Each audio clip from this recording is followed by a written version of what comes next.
संगम का जल स्नान करने लायक भी है और आचमन करने लायक भी है।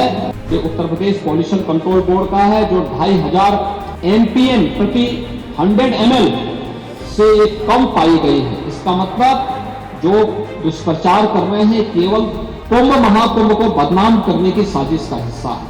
कौन भेदभाव हुआ, कौन तुष्टीकरण हुआ, कौन सा तुष्टीकरण है, कौन सा तुष्टीकरण इसमें? एक तुष्टीकरण नहीं, 56 करोड़ लोगों के आने का संतुष्टीकरण है। जल की गुणवत्ता के बारे में भी प्रश्न खड़े करने के प्रयास हुए। याद रखना 2013 में बायोरेमेडिएशन या जियो ट्यूब की व्यवस्था बहुत सीमित थी और परिणाम क्या था? पूरा कुंभ अव्यवस्था, गंदगी और अराजकता का एक अड्डा हो चुका था। उस स्थिति को सोचिए जब मॉरिशस के माननीय प्रधानमंत्री 2013 में प्रयागराज महाकुंभ में पधारे थे और गंगा में गंदगी देख करके, अव्यवस्था देख करके, पॉल्यूशन की मात्रा को देख करके उन्होंने स्नान करने से इनकार कर दिया था। और 2025 में जब हम लोग आए हैं तो मैंने तो आपको आंकड़े बता दिए कि 56 करोड़ से अधिक श्रद्धालु अभी स्नान कर चुके हैं, एक सप्ताह बाकी है। 81 नालों को यानी 261 MLD के जो वहां के नाले सभी को टेप किया गया है, और टेप ही नहीं किया गया है बल्कि उसके बारे में जो सरकार की व्यवस्थाएं बनाई गई है उसके बारे में मैं विस्तार से सदन में कहना चाहूंगा, क्योंकि बहुत सारे लोग अभी उसके बारे में दुष्प्रचार करने की अपनी उस प्रवृत्ति से बाज नहीं आएंगे, और इसलिए मैं उसके बारे में बताना चाहूंगा कि गंगा जी हो या यमुना जी हो, प्रयागराज के जितने भी वहां पे संगम स्थल से जुड़े हुए जितने भी वहां के अगल बगल के जितने भी नाले हैं, जितने भी इस प्रकार के सीवर का है, ड्रेनेज का है, सबको टेप करके या तो एसटीपी में या बायोरेमेडिएशन या जियो ट्यूब के माध्यम से उनके शुद्धिकरण के बाद ही उसे वहां पर वो किया जा रहा है। दूसरा है ट्रीटमेंट के बाद ही उस जल को छोड़ा जा रहा है। जल की शुद्धता के जो मानक होते हैं वह 2 स्तर पर जांची जाती है। एक तो बीओडी स्तर पर, बायोलॉजिकल ऑक्सीजन डिमांड के रूप में, और दूसरा डीओ के रूप में, डिजॉल्व ऑक्सीजन के रूप में।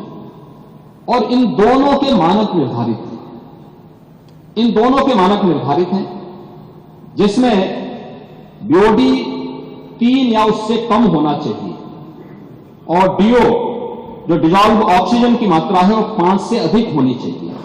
जल में स्नान करने के लिए जल की जो मात्रा होती है उसमें ये मात्रा इस रूप में होनी चाहिए। और मुझे बताते हुए यहां पर मैं आपको बताना चाहता हूं कि उत्तर प्रदेश जो पॉल्यूशन कंट्रोल बोर्ड है वो लगातार वहां पे जल की मॉनिटरिंग करता है, उसकी गुणवत्ता को बनाए रखने के लिए कार्य कर रहा है। और आज की जो उनकी रिपोर्ट है संगम की, कि संगम और उसके आगे पीछे जो बीओडी है वो 3 या उससे कम है और डिजॉल्व ऑक्सीजन की मात्रा ये 8 और 9 से अधिक पाई जा रही है। यानी संगम का जल स्नान करने लायक भी है और आचमन करने लायक भी है। जो लोग इसका दुष्प्रचार कर रहे हैं उन सबको इस बात को देखना चाहिए। एक समाचार पत्रों में एक न्यूज जो देखने को मिली, मैं भी देख रहा था, पुरानी न्यूज है, एनजीटी के माध्यम से, एनजीटी का नाम लेकर के दिया गया है, किसी ने दिया है, जिसमें उन्होंने कहा है कि फीकल कोलिफॉर्म की उसमें उन्होंने चर्चा की। एक फीकल कोलिफॉर्म की जो मात्रा उन्होंने की है इसमें 2500 एमपीएम यानी मोस्ट प्रोबेबल नंबर, ये उससे उसका मापक माना गया है। इससे कम होनी चाहिए 100 ml में, 100 मिलीलीटर में। और इसके जो अलग अलग नमूने लिए गए फीकल कोलिफॉर्म के लिए, ये फीकल कोलिफॉर्म बढ़ने के बहुत सारे कारण हो सकते हैं। या तो कहीं सीवेज लीकेज है, या बहुत बार होता है कि भाई इस प्रकार की नदियां हैं कोई वह चैनलाइज तो है नहीं, भैंस है, गाय है या अन्य जानवर उसमें आते हैं, नहाते हैं, उसके कारण भी, उनके गोबर आदि के कारण भी इसकी मात्रा तेजी के साथ बढ़ती है। लेकिन प्रयागराज के संदर्भ में जो मैं आपको स्पष्ट करना चाहूंगा कि 12, 16, 20, 25, 30 जनवरी, 5, 10 और 13 फरवरी को जो सैंपल के परीक्षण लिए गए हैं उसमें संगम नोच पर फीकल कॉलीफॉर्म की मात्रा मानक के अनुरूप पाई गई है। ये Uttar Pradesh pollution control board का है, जो 2500 एमपीएम प्रति 100 ml से कम पाई गई है। इसका मतलब जो दुष्प्रचार कर रहे हैं केवल कुंभ महाकुंभ को बदनाम करने की साजिश का हिस्सा है। और केंद्रीय प्रदूषण नियंत्रण बोर्ड में भी, जिनके नाम पर खबर है, उन्होंने भी 12, 13 एवं 15 जनवरी की रिपोर्ट में इसकी मात्रा को 2000 या उससे कम पाया, यानी 2500 से कम ही पाया है। यह भी इसमें मैं आपको स्पष्ट करना चाहता हूं। और महोदय, मैं इसलिए कहना चाहूंगा कि ये जो नकारात्मक सोच है, दुष्प्रचार के माध्यम से महाकुंभ को बदनाम करने की साजिश का जो हिस्सा है, ये उन करोड़ों लोगों की आस्था के साथ खिलवाड़ है और किसी जाति, मत और मजहब से जुड़े हुई संख्या भी नहीं है और किसी वर्ग का भी नहीं है। इसमें गांव में एक सामान्य नागरिक भी आ रहा है, देश का बड़ा उद्योगपति भी आ रहा है, देश की महामहिम राष्ट्रपति भी आए, महामहिम उपराष्ट्रपति भी आए, माननीय प्रधानमंत्री जी भी आए, केंद्रीय मंत्रीगण आए हैं, स्पीकर साहब आए हैं लोकसभा के, हर यानी देश और दुनिया की हर सेलिब्रिटी वहां प्रयागराज आ रही है।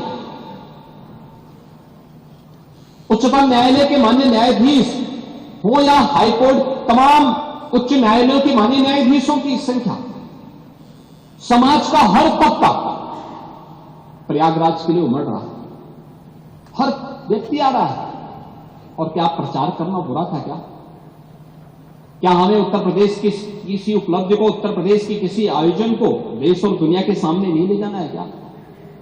आपने प्रत्येक स्नान के समय वहां देखा होगा किस प्रकार की स्थितियां थी। श्रद्धालु हो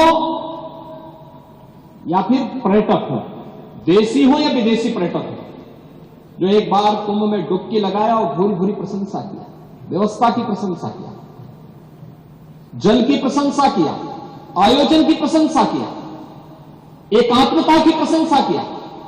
कौन भेदभाव हुआ? कौन तुष्टीकरण हुआ? कौन सा तुष्टीकरण है? कौन सा तुष्टीकरण इसमें है?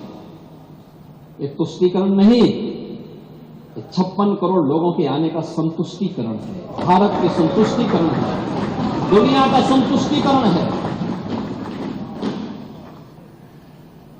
ये बातें इस बात को एहसास कराती हैं कि भारत की ताकत का एहसास दुनिया कर रही है और उत्तर प्रदेश की ताकत का एहसास पूरा भारत कर रहा है कि हाँ, उत्तर प्रदेश कितने बड़े आयोजन को कर सकता है। इस आयोजन के साथ जुड़ने का सौभाग्य उत्तर प्रदेश वासियों को प्राप्त हो रहा है और उत्तर प्रदेश में भी केवल प्रयागराज इस आयोजन को कर सकता है। यह सौभाग्य उत्तर प्रदेश के अंदर प्राप्त हुआ है।